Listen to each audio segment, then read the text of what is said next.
Bonjour et bienvenue dans notre nouvelle série de vidéos consacrée à des exercices d'application variés, faisant référence à divers modules de notre chaîne consacrée à la résistance des matériaux. Commençons par le premier exercice dédié à l'étude d'une poutre posée sur deux colonnes verticales avec deux porte-à-faux. Ces colonnes étant fixées au sol sur une dalle béton. Le module 37 étudie en détail la poutre en porte-à-faux, notamment le moment fléchissant maximum, la contrainte maximum, de telle façon à pouvoir déterminer le choix du profilé adéquat. Bonne découverte de ce module 37 et je vous donne déjà rendez-vous au prochain module 38 pour la suite de l'exercice. Les modules suivants, modules 37, 38, 39 et 40, vont être consacrés à un exercice d'application. La partie 1 va concerner le module 37 et il s'agira de l'étude de la poutre uniformément chargée avec deux porte-à-faux. Alors, de quoi s'agit-il? Eh bien, il s'agit d'un exercice dont je vous donne l'exposé. Deux colonnes métalliques de 4 mètres de longueur supportent une poutre métallique de 7 mètres de longueur. Cette structure est située à l'intérieur d'un hangar industriel et n'est donc pas soumise aux influences extérieures, notamment le vent et la pluie. La charge appliquée sur la poutre métallique est de 5000 Newton par mètre. Au sol, les colonnes sont soudées sur une plaque métallique qui est elle-même boulonnée sur un socle en béton. Alors, voici donc la poutre de 7 mètres de longueur. Voici la colonne de 4 mètres de longueur. Je vous l'indique, 4 mètres de hauteur, pardon. Cette colonne qui est soudée sur une plaque métallique, elle-même ancrée au sol. Nous étudierons cela plus en détail plus loin. L'étude va comprendre, par le module 37 actuel, l'étude de la poutre métallique en porte-à-faux et avec une charge répartie. Le module 38 va se consacrer au choix et au dimensionnement des colonnes métalliques supportant la poutre métallique. Et les modules suivants vont se consacrer à la vérification au flambage de ces colonnes métalliques. Et enfin, l'étude de la fixation au sol, notamment les plaques métalliques et les socles en béton sur un sol de bonne portance. Tout cela en détail dans les modules suivants. Commençons par l'étude de la poutre uniformément chargée avec deux porte-à-faux égaux. En effet, les deux porte-à-faux que vous voyez ici sont égaux. Il y a donc une symétrie de la poutre et des charges. Commençons par les réactions aux appuis C et D. Bien, les réactions aux appuis sont égales, RC égale RD et val comme valeur, K que multiplie L plus 2 fois A sur 2. Alors, le calcul détaillé, j'ai préféré vous les réserver pour le module suivant, le module 38, et là vous trouverez toutes les explications mathématiques sur l'établissement de ces résultats. En ce qui concerne l'effort tranchant, qu'en est-il? De A à C, qu'avons-nous? Donc de A à C. Qu'avons-nous? À une distance x de A, nous avons T égale K fois X. Évidemment, si X égale A, on a donc T égale K fois A. Pardon.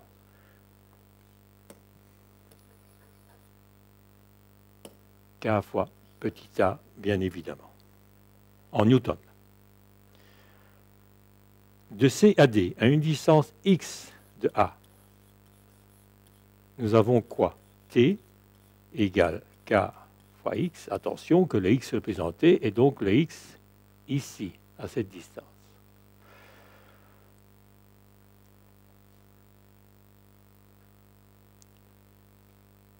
Nous avons donc T égale K K fois X moins, attention, moins K que multiplie L plus 2A divisé par 2. Pourquoi? Eh bien, nous avons bien sûr K fois X moins la valeur de RC que nous avons établi égale à ceci. Donc, nous avons T égale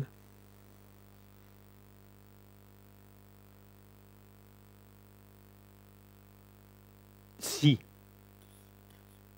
X égale A,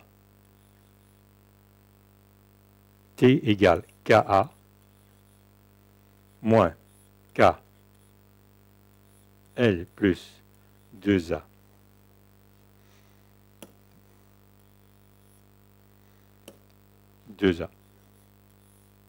Demi. Et donc,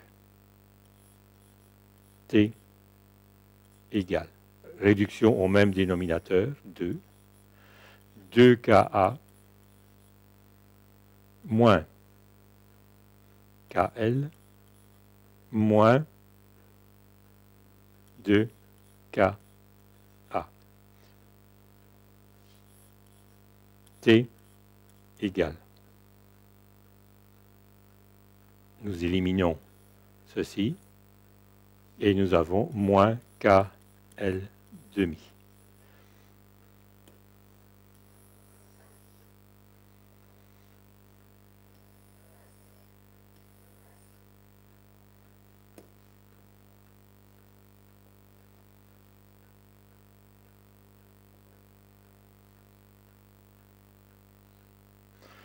Maintenant, en D, nous étions ici en A, en C, pardon. Nous sommes maintenant en D. X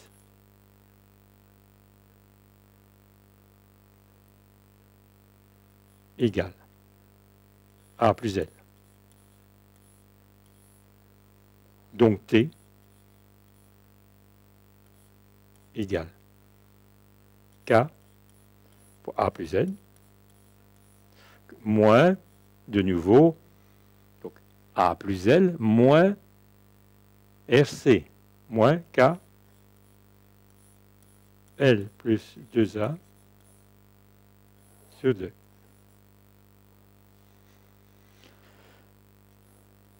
T égale, nous réduisons même le dénominateur,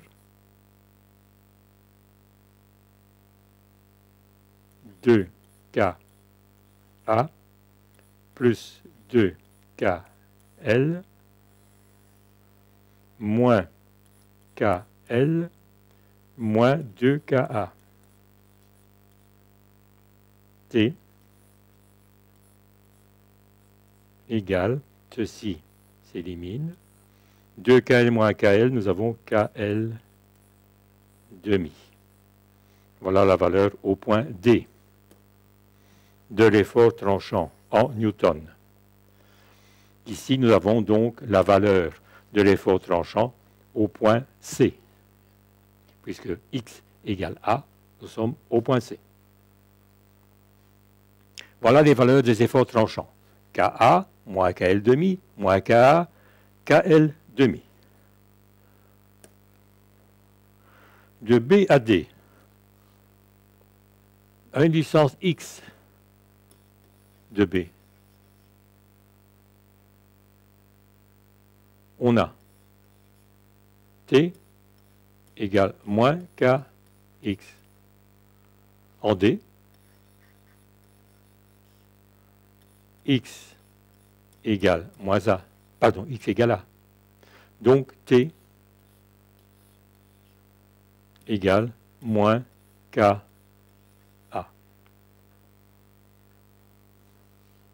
Nous sommes là. En newton, bien évidemment.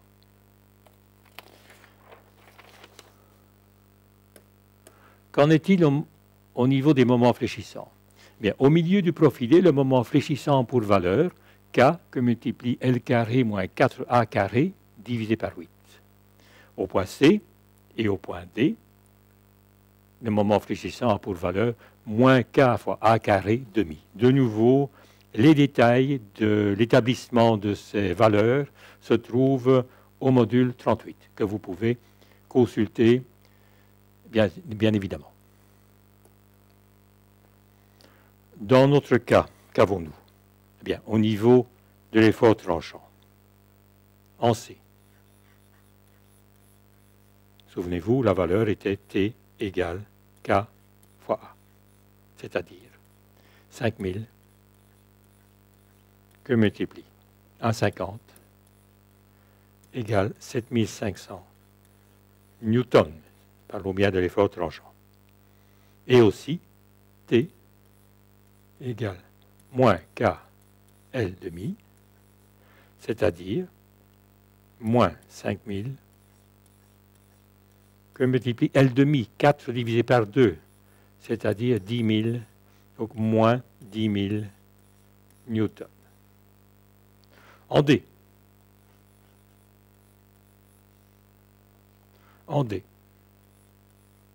T égale KL demi égale 5000 que multiplie 2 égale 10 000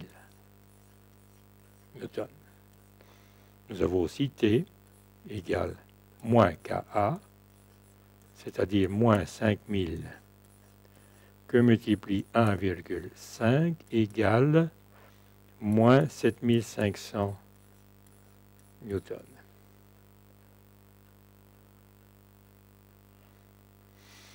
Voilà ce qui concerne les efforts tranchants que vous voyez représentés ici. Qu'en est-il au niveau des moments fléchissants?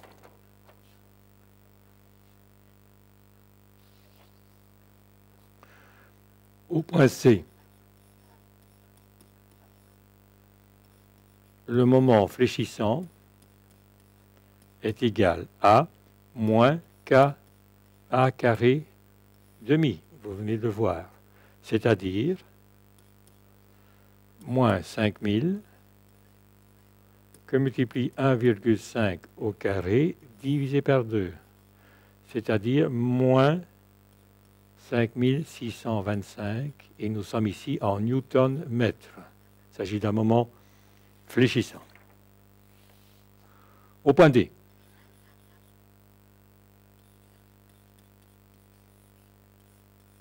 le moment fléchissant est égal à moins KL carré,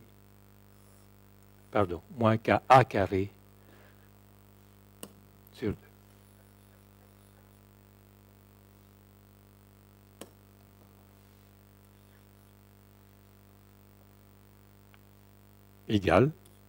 Également moins 5625 newton-mètre. Au centre,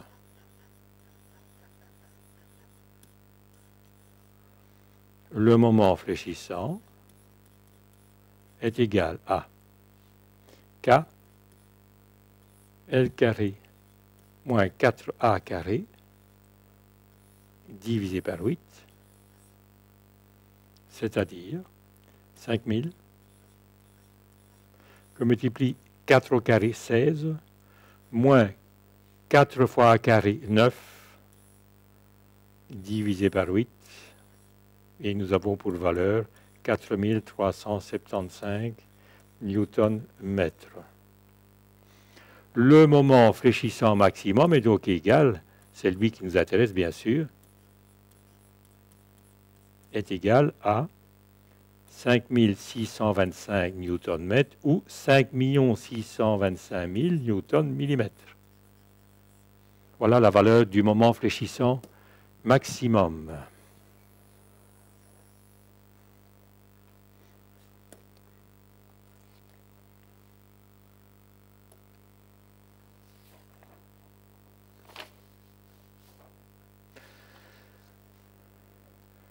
Si nous retenons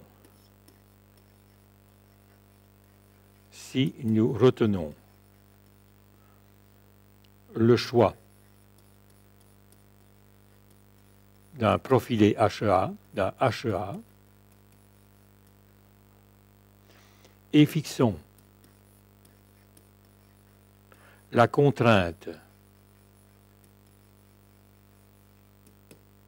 admissible